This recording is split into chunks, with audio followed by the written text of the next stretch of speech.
Leprosy, it is caused by Mycobacterium leprae bacteria. It belongs to the group of Mycobacterium tuberculosis. Highly contagious disease है, slums लोगों में, overcrowded area में बहुत जल्दी फैलता है बिकॉज इसके बेसिलाइज नेजल सिक्रीशंस के अंदर रहते हैं, बिकॉज इसको ठंड वाला एरिया पसंद होता है. सो बिकॉज इट ग्रोथ, इनकी जो ग्रोथ होती है वो नेजल कैविटीज के अंदर होती है, इसलिए इस डिजीज के साथ एक और बहुत कॉमन वर्ड होता है, दैट इज ऑटोलिसिस. ये जो बेसिलाइज होते हैं ये आपके बोन में ही ऑटोलिसिस कराते हैं. सो जब ये फेस के नेजल सिक्रीशन के अंदर ग्रो करते हैं तो सबसे पहले आपकी जो नेजल बोन होती है वो डिस्ट्रॉय होती है और वो खत्म हो जाती है, जिसको हम लोग बोलते हैं saddle nose. Followed by autolysis होती है आपकी फेशियल बोन्स की, जिसमें मैक्सिलरी बोन, ज़ाइगोमेटिक बोन खत्म होने लगती है.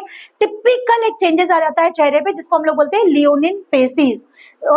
धीरे धीरे ऑटोलिसिस ऑफ योर फैलेंजेस, आपके हाथों की और पैरों की उंगलियां खत्म होने लगती हैं.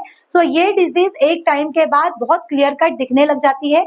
लीजन जब स्टार्ट होते हैं, जब डिजीज प्रोग्रेस होती है तो फर्स्ट जो इन्वॉल्वमेंट होता है वो स्किन और नर्व्स का होता है. ये एक डिजीज है जो नर्व्स को इन्वॉल्व करती है. Normally nerves are not palpable, but अगर आपको लेप्रोसी सस्पेक्टेड लग रही है तो उस केस में आप पेशेंट की फेमोरल नर्व एक थिक कॉर्ड लाइक स्ट्रक्चर की तरह फील कर सकते हैं.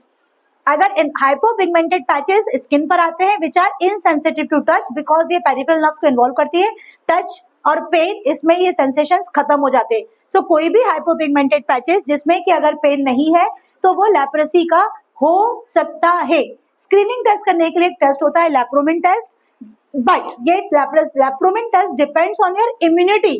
तो अगर आपकी इम्यूनिटी पुअर है तो उस केस में भी लेप्रोसी होने के बाद भी ये टेस्ट नेगेटिव आ सकता है, जिसको हम लोग फॉल्स नेगेटिव बोलते हैं. बट कंफर्मेटरी टेस्ट जो होता है that is from the biopsy.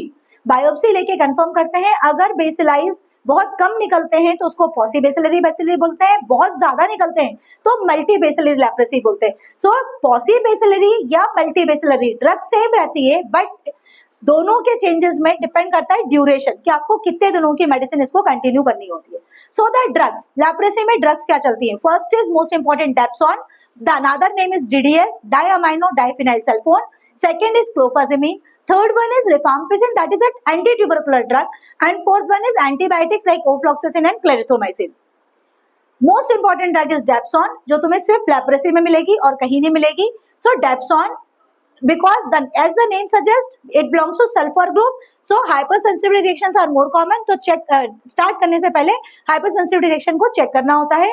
Followed by, because it belongs to sulfur group, तो इसका mechanism of action is same, कि ये पाबा को इनहिबिट करता है, फॉलिक एसिड सिंथेसिस को रोकेगा. Side effects, normally it is well tolerated at the dose of 100 milligram per day, but in G6PD deficient patients it can cause hemolysis even in the dose of 50 milligram per kg.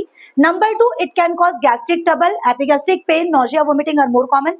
Third one, because this drug is especially concentrated in the skin, especially the lepromatous skin. So the third reaction is cutaneous reaction, जिसमें allergic reaction and photosensitivity is quite common. The fourth one is hepatitis and agranulocytosis, and the next one is lepra reaction. The most important is lepra reaction. So what is lepra reaction? So lepra reaction is a Zarig-Herxheimer type of reaction, and it is due to the release of the bacilli from the killed antigen. So जैसे ही हमने dapsone start किया वैसे ही lepra reaction होने के chances होते हैं. उसमें क्या होगा, जो एग्जिस्टिंग लेजन थे, जो अभी छोटे थे, जो पेनलेस थे, अभी वो तुरंत में पेनफुल हो जाएंगे, इनलार्ज्ड हो जाएंगे, टेंडर हो जाएंगे, स्वेलिंग हो जाएगी, and multiple new lesions appears. So this is known as lepra reaction. It may be mild, treatment continue करो. इट मे बी सीवियर और the life threatening which is known as ENL, erythema nodosum leprosum. So अगर ये severe हो रहा है then stop the drug, start clofazimine, because clofazimine is anti inflammatory property, वो आपका inflammation को भी खत्म करेगा.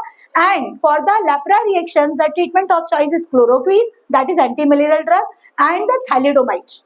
And the most important side effect of thalidomide is phacomelia.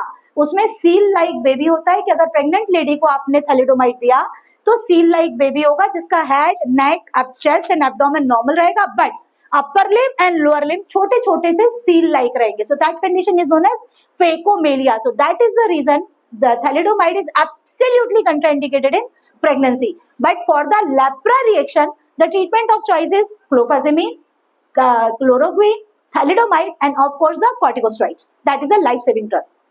After the continuation of therapy, किसी किसी पेशेंट को 4 से 6 हफ्ते के बाद भी रिएक्शन हो सकती है, that is known as sulfone syndrome, जिसमें क्या होगा, patient is having fever, malaise and now the joints and the anaemia, ये चेंजेस भी आ सकते हैं. So these are known as sulfone reaction. So these are the side effects of dapsone.